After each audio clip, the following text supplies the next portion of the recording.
Video ini merupakan materi pembelajaran mata kuliah embriologi dan histologi oral, program studi higiene gigi Fakultas Kedokteran Gigi Universitas Gadjah Mada. Sebelum melakukan praktikum histologi, kita perlu memahami pengetahuan dasar mengenai apa dan bagaimana histologi itu. Video ini akan membahas mengenai definisi histologi, penjelasan tentang mikroskop, bahan material preparat histologi, cara pembuatan preparat histologi, artefak pada slide, interpretasi slide, dan tahap kritis pada pembuatan preparat histologi.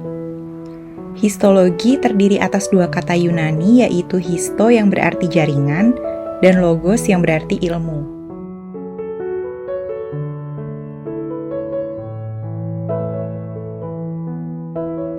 Untuk dapat mengamati bagian-bagian dari preparat histologi secara lebih jelas, diperlukan bantuan mikroskop. Terdapat berbagai jenis mikroskop. Pada praktikum ini digunakan mikroskop cahaya binokuler. Dengan menggunakan mikroskop, maka sel dan jaringan preparat histologi dapat diamati mulai dari perbesaran yang paling kecil 40 kali hingga 1000 kali. Bagian-bagian mikroskop dan cara menggunakan mikroskop telah dibahas pada video pembelajaran sebelumnya.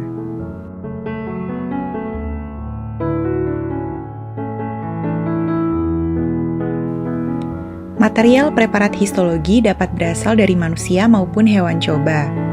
Spesimen dapat berupa jaringan lunak, jaringan keras, maupun sel. Pembuatan preparat histologi melalui beberapa tahapan. Tahap pertama adalah fiksasi. Fiksasi adalah langkah penting dalam proses histologi yang bertujuan untuk mempertahankan arsitektur jaringan dan menghambat terjadinya autolisis atau pembusukan. Setelah jaringan didapatkan, jaringan tersebut dipotong menjadi ukuran yang lebih kecil untuk mempermudah proses fiksasi. Jaringan kemudian direndam dalam formalin selama 24 jam. Formalin adalah salah satu larutan fiksatif yang paling umum digunakan. Kecepatan penetrasi formalin adalah sekitar 1 mm per jam. Hal ini berarti bahwa semakin tebal jaringan, semakin lama waktu yang dibutuhkan untuk formalin bisa menembus seluruh jaringan. Volume larutan fiksatif harus 10 hingga 20 kali lebih besar dari ukuran sampel jaringan untuk memastikan seluruh jaringan terendam sempurna. Proses fiksasi biasanya berlangsung selama 24 jam, namun durasinya bisa bervariasi tergantung pada jenis jaringan dan tujuan proses fiksasi tersebut. Fiksasi bisa dilakukan pada suhu ruangan, tapi dalam beberapa kasus bisa dilakukan juga pada suhu 4 derajat. Perlu diingat bahwa jika jaringan difiksasi terlalu lama, jaringan bisa mengeras dan bisa mempengaruhi hasil akhir analisis. Tahapan berikutnya adalah dehidrasi dan clearing. Tujuan dari dehidrasi dan clearing adalah untuk menghilangkan kandungan air karena media penanaman berupa parafin tidak dapat bercampur dengan air. Cara melakukan dehidrasi adalah dengan merendam jaringan ke dalam alkohol dengan konsentrasi bertingkat dari 30% hingga 100%. Di setiap konsentrasinya, jaringan direndam dalam waktu sekitar 30 menit.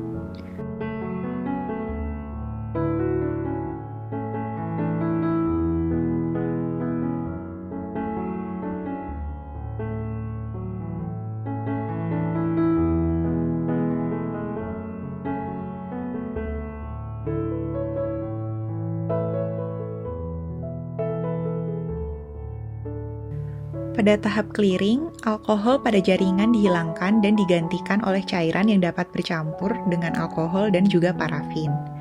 Cairan ini disebut silen atau silol. Untuk jaringan kecil dibutuhkan waktu sekitar 1 jam, sedangkan jaringan berukuran besar dibutuhkan waktu sekitar 2 hingga 4 jam hingga silen atau silol dapat masuk ke semua bagian jaringan.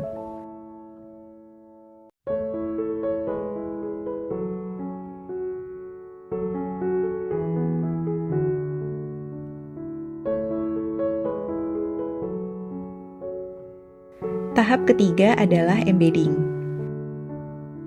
Embedding jaringan adalah langkah penting dalam persiapan sampel untuk analisis mikroskopis. Embedding dapat dilakukan pada parafin untuk mikroskop cahaya atau plastik resin untuk mikroskop cahaya maupun elektron mikroskop. Pada praktikum ini, kita akan menggunakan preparat yang telah ditanam pada parafin. Parafin mempunyai titik lebur sekitar 68 derajat Celcius yang membuatnya ideal untuk embedding jaringan. Jaringan diletakkan pada oven yang mengandung parafin cair untuk memastikan seluruh jaringan terendam sempurna. Pada suhu antara 52 hingga 60 derajat Celcius, silen akan menguap dan menyisakan parafin yang mengelilingi jaringan. Langkah terakhir adalah menanam jaringan pada parafin menggunakan cetakan khusus. Pada proses ini harus dipastikan bahwa jaringan benar-benar terendam di dalam parafin, sehingga nantinya proses pemotongan dapat dilakukan dengan mudah.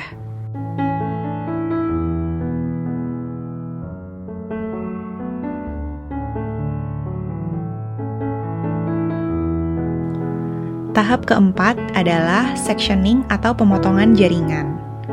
Proses ini diawali dengan trimming atau proses mengurangi kelebihan parafin pada blok agar jaringan dapat lebih terbuka untuk dipotong dengan mikrotom. Mikrotom sendiri adalah alat pemotong khusus yang digunakan untuk memotong blok parafin yang telah berisi jaringan. Proses ini akan menghasilkan potongan jaringan yang sangat tipis membentuk seperti pita.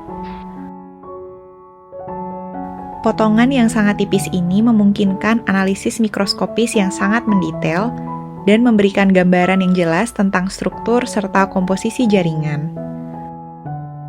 Potongan jaringan dari blok preparat berbentuk pita tadi kemudian diletakkan pada water bath bersuhu hangat. Tujuannya untuk menghilangkan lipatan yang ada pada potongan parafin tersebut. Selanjutnya, potongan parafin tersebut diambil dengan glass slide.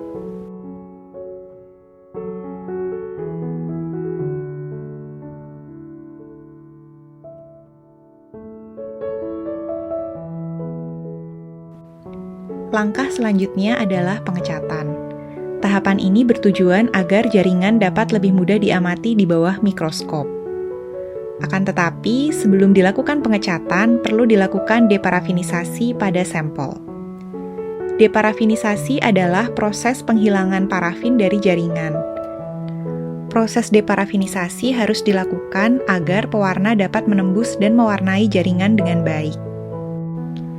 Setelah deparafinisasi, dilakukan rehidrasi untuk mengembalikan kadar air ke dalam jaringan. Proses rehidrasi ini akan mempermudah pewarna untuk masuk ke dalam jaringan. Pengecatan hematoksilin dan eosin atau HE adalah metode pengecatan yang paling umum digunakan dalam histologi. Teknik ini memberikan kontras yang jelas antara berbagai komponen seluler dan jaringan. Langkah pertama dalam pengecatan HE adalah menggunakan larutan hematoksilin. Hematoksilin adalah pewarna basa yang menargetkan inti sel, mengikat asam nukleat dan struktur asam lainnya, dan memberikan warna biru atau ungu. Langkah berikutnya adalah menggunakan larutan eosin. Eosin adalah pewarna asam yang menargetkan sitoplasma dan komponen ekstraseluler dan memberikan warna merah muda atau merah pada jaringan. Gabungan hematoksilin dan eosin memberikan kontras yang jelas antara inti sel dan sitoplasma, sehingga memudahkan identifikasi dan analisis struktur jaringan di bawah mikroskop. Selain pengecatan hematoksilin dan eosin, ada berbagai metode pengecatan lainnya yang digunakan dalam histologi untuk tujuan khusus. Contohnya, pas staining, Mason trichrome, maupun pewarnaan imunohistokimia. Pada pewarnaan imunohistokimia, digunakan antibodi khusus untuk mendeteksi protein tertentu dalam jaringan. Metode ini memberikan warna yang bervariasi tergantung pada substrat yang digunakan dan membantu proses identifikasi maupun lokalisasi protein pada sel dan jaringan.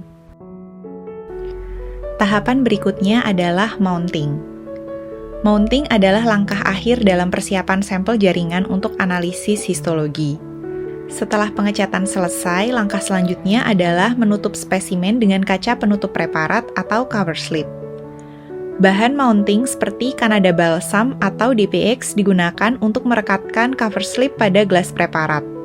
Bahan ini memiliki indeks bias yang sama dengan gelas preparat sehingga tidak mengganggu pengamatan di bawah mikroskop. Dengan hati-hati, cover slip diletakkan di atas spesimen jaringan. Mounting dilakukan untuk memastikan bahwa jaringan terlindungi dari kerusakan fisik dan dehidrasi, serta memungkinkan pengamatan yang jelas dan stabil di bawah mikroskop. Usahakan tidak ada gelembung udara yang terperangkap pada saat proses penutupan sampel dengan cover slip. Selanjutnya, kita akan membahas tentang artefak. Artefak pada preparat histologi adalah struktur atau elemen yang muncul pada preparat namun bukan bagian asli dari jaringan histologi.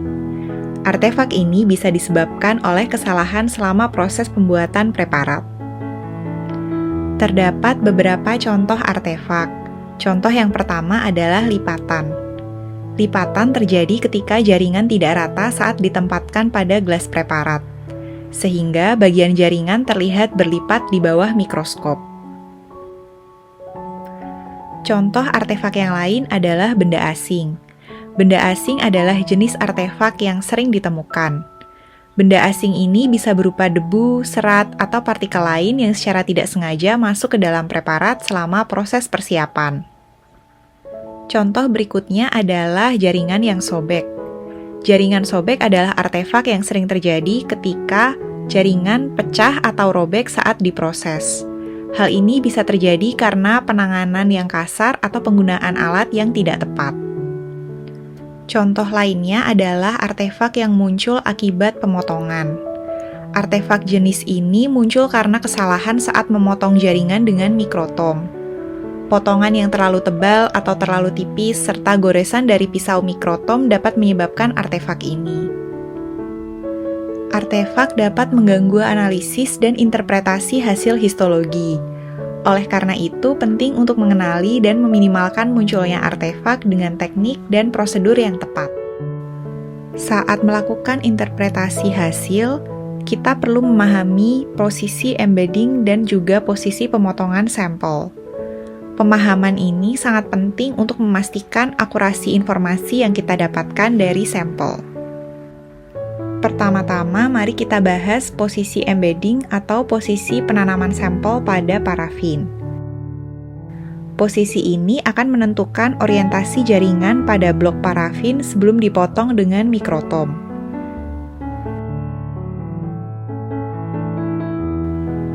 Terdapat beberapa jenis cara pemotongan sampel. Yang pertama, longitudinal, lalu tangensial, oblik, dan juga transversal.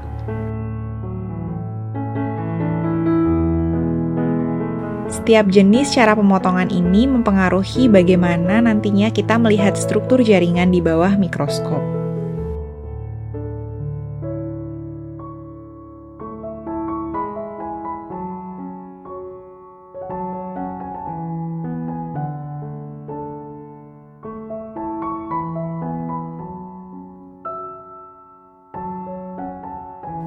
Di bagian akhir video ini, kita akan membahas tentang tahapan kritis pada proses pembuatan sediaan histologi.